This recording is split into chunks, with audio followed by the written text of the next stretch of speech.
What's good, y'all? Welcome back to Food Fidelity, where we remix global flavors with bold techniques. Now, listen, I know the struggle. You want that deep, fire-kissed grilled chicken. You want big flavor, but it's cold outside, or you live in an apartment, or your grill is sitting where judging you. Today, we're solving for all of that. We're making indoor grilled and stewed coconut chicken and added some East African vibes to it. A flavor bomb that brings the smoke, the aroma, and the tenderness all from your stovetop. No grill required, no drama. A lot of you tell me you want bold grill flavor without an outdoor grill, my bad. A stew that's rich but not heavy. A chicken dish that works for meal prep, Sunday dinner, or impress the in-law occasions, whatever.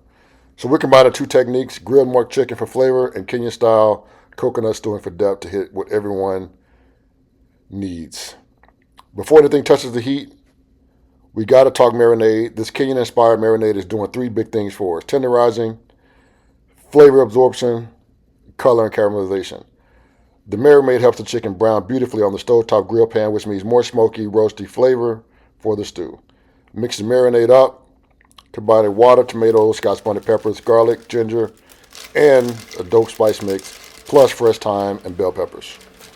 Let the chicken sit in this mix for at least 2 hours, but preferably overnight. Give it that nice chef kiss. That's when the magic really sets in. I like to cut a few slits into the chicken for more of that marinade penetration, but that's optional. Before grilling, remove the chicken from the marinade. Reserve some to make the sauce later, or just make extra marinade up front if you prefer to use fresh marinade throughout the process. Pat dry the chicken, then generously season the chicken with a dry spice mix. We're trying to create layers of flavor inside and out. Now, indoor grilling is all about heat, so get your grill pan screaming hot. Brush it with a little oil and lay that chicken down skin side first. You hear that sound? That's flavor being born. We're not cooking the chicken all the way till dawn, though.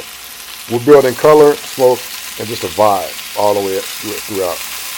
3 to 4 minutes per side, just enough to mark it up well, those grill marks, and then wake up the spices up. Now, we can pivot to the stew. Basically making a mix. Well, we've already made a mix. You saw me with the marinade, so we're going to use that to really give the flavor to this dish that just makes it really special with those Kenyan vibe. So think Kenya, think coastal cooking, leaning on coconut milk, tomatoes, garlic, warm spices, and that's the combo that hits every time. So we're going to saute the peppers until they break down a little bit, and then we're going to add that tomato marinade back to the pan. And just let everything get a little cozy. Thicken it up a bit, mix it up. You might want to sprinkle in a little more seasoning, a little more spice, but you don't need to because that marinade's been sitting overnight, and all of those flavors will really come together, and it's going to be the foundation basis for a really dope, good sauce. So now my coconut milk goes in. It's smelling like vacation already. Let it cook down a little bit. Let those flavors combine and intensify as all the flavors from the coconut milk and that marinade concentrate. Finally, once you got that sauce where you want it, you can nestle that grilled chicken into the pot. I said before, we're not going to cook the chicken all the way. We're going to let it finish as part of like the stewing process within the sauce. So you want to baste it a lot with that flavor once you get those chicken pieces in there. And then you're going to cover it and then let it simmer a little bit until it's fully cooked all the way through.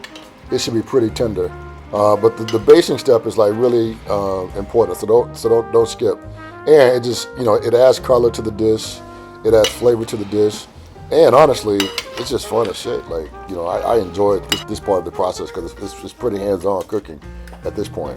But once you've kind of gotten the chicken to the desired tenderness, you can move it and set aside. Add some fresh lemon juice. You need that acid to kind of cut through the fattiness of the coconut milk, and I'll just kind of like lighten things up a little bit, and adds a little bit more flavor. Mix it well, and then just serve it straight over the chicken. So the chicken gives flavor to the sauce, and the sauce gives flavor back. That's the whole relationship situation.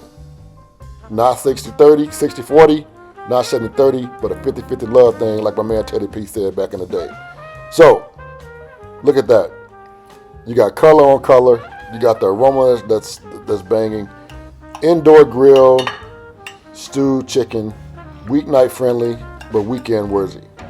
Serve this one with rice or even over some roasted plantains if that's your thing and you want to show off a little bit. If you're into like new ways of adding flavor, soulful techniques, and recipes designed to solve your kitchen problems, then you're in the right place. Hit that red subscribe button. Join the Food Fidelity family. We cook bold, we cook smart, we cook with flavor. See you in the next one. Peace out.